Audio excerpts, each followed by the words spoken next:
तो जिसका इंतजार था आपको एकदम वही गाना लेकर आए हैं खेसारी भैया। और खेसारी लाल यादव जी का एक और गाना आने वाला है बहुत जल्द, उसके बारे में बाद में बात करते हैं दोस्तों।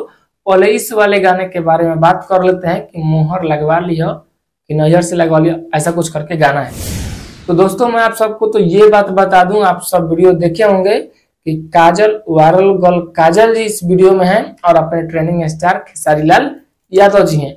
और दोस्तों इस गाने का व्यू का बात करें तो आप लोग यहाँ पे देख सकते हैं, ये कुछ व्यू और ये कुछ गाने पे लाइक है। सुर म्यूजिक से गाना को रिलीज किया गया है और गाना पर व्यू का बात लाइक ठीक है दोस्तों, क्योंकि आप सबको पता होगा आज के माहौल में लोग राजनीति में सब लोग भिड़े हैं, कोई इधर रोड शो में तो कोई वोट के चक्कर में। तो गाना पे व्यू अच्छा खासा है और गाना पे व्यू 2-3 दिन के अंदर चला जाएगा जहां तक जाना है इसको।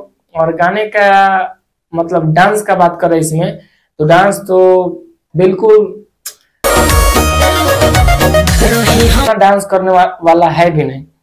गाना अच्छा है, सबसे हट के ये वाला गाना है दोस्तों। गाना बहुत सारा इस साल में आया और कुछ महीनों में मतलब लगभग 1 महीना के अंदर बहुत सारा गाना रिलीज हुआ, लेकिन सब गाने से हटकर ये वाला गाना दोस्तों है। और खेसारी भैया का एक और गाना आने वाला है दोस्तों, जो कि बहुत जल्द रिलीज किया जाएगा। सैड गाने का बात हो रहा था ना कि सैड गाना कब आएगा कब आएगा कब आएगा, वो गाना आएगा।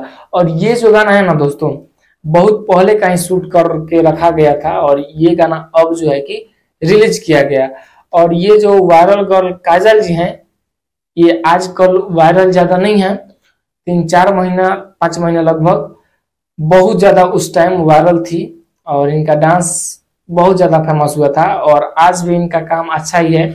और इन दोनों का जोड़ी देख के एकदम सुपर डुपर हिट लग रहा है दोस्तों और बहुत ही अच्छा गाना को बनाया गया। और इस गाने को एकदम इंस्टा पे ट्रेंडिंग में तो आज नहीं तो कल सुबह में जरूर आ ही जाएगा, क्योंकि गाना पर रील तो दबा के बनाएगा कि नैहर से मोहर तो ससुरा से मोहर कैसे रहता है सब, वैसा कुछ करके गाना है। तो गाना को सुनिए और ट्रेंडिंग में लाइए और फिर से मिलते हैं दूसरे वीडियो में। तब तक के लिए बाय बाय। और सैड गाना आप सबके बीच बहुत जल्द रिलीज किया जाएगा दोस्तों, तो इंतजार कीजिए।